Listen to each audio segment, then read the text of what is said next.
Corona को हल्के में लेना। किक बॉक्सिंग स्टार अंडरटेकर को भारी पड़ गया। ओवर कॉन्फिडेंस की वजह से अंडरटेकर की जान चली गई। 3 बार के kickboxing world champion Frederic Sinistra की कोरोना से मौत हो गई है। ये दुखद खबर इस वक्त आपके सामने। और अंडरटेकर के बारे में आपको बता दें, उन्होंने एक तरह से जिद कर ली थी कि अपनी ताकत से वो कोरोना को हरा देंगे। फ्रेडरिक सिनिस्ट्रा ने खुले तौर पर कोरोना को चुनौती दे रखी थी। वैक्सीनेशन प्रोसेस जो चल रहा था उसमें भी उन्होंने हिस्सा नहीं लिया और वैक्सीन नहीं लगवाई। 3 बार के चैंपियन फ्रेडरिक सिनिस्ट्रा की कोरोना से जान चली गई है। उनकी दुखद मौत हो गई है और इस खबर ने सभी को हिला कर रख दिया है। तो इस खबर के हर पहलू के बारे में जानना भी जरूरी है। वायरस से हार गए अंडरटेकर, क्या हुआ उनके साथ और ये नौबत कैसे आ गई, सबक क्या है, इन सब बातों पर गौर करना जरूरी है।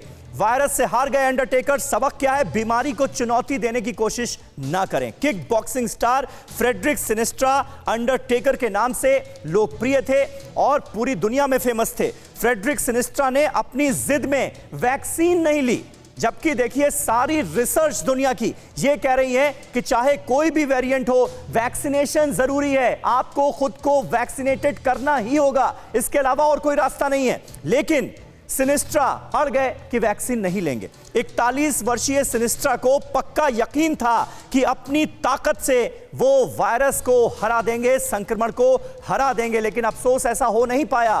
कोरोना संक्रमित होने के बाद भी सिनिस्ट्रा अपनी जिद पर कायम रहे और नतीजा आज हमारे सामने है। अंडरटेकर अब इस दुनिया में नहीं रहे। फ्रेडरिक सिनिस्ट्रा अंडरटेकर के नाम से मशहूर 56 साल के WWE champion Mark William Calaway नहीं हैं। पहले तो हमें यह भी क्लियर करना होगा, क्योंकि दुनिया के कई हिस्सों में सोशल मीडिया पर ऐसी खबरें भी आने लगी।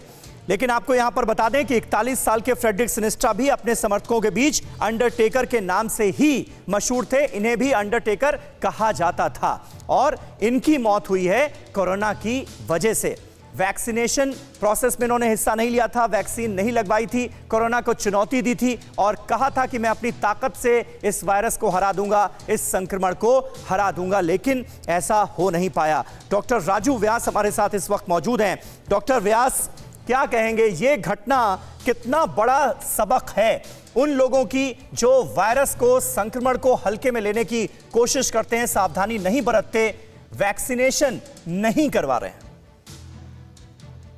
अगेन मैं अपनी बात शुरू करूंगा।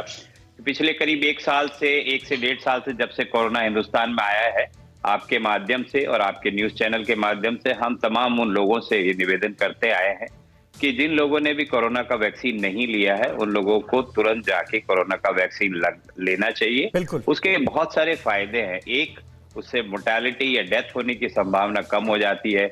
और जैसा कि अभी हम ओमिक्रॉन के समय में भी देख रहे हैं कि इवन दो जिन लोगों को डबल डोज वैक्सीन लगी है, उनको भी अगर कोरोना का वापस इन्फेक्शन हो गया है तो उसके अंदर बहुत ही माइल्ड सिम्टम्स दिखाई दे रहे हैं। आज की तारीख में जब हम बात कर रहे हैं तो हमारे पास सिर्फ यही 2-3 चीजें उपलब्ध है। एक, कोविड एप्रोप्रिएट बिहेवियर और दूसरा डबल डोज वैक्सीनेशन कोविड के अगेंस्ट में। अगर हम इन दोनों को लेते हैं तो हम आने वाले बहुत समय तक हमारे देश में इस ओमिक्रॉन को भी हरा पाएंगे और उसी के साथ साथ जो है हमारी देश की प्रॉस्पेरिटी और जो जीडीपी ग्रोथ है वो भी आगे बढ़ती चली जाएगी।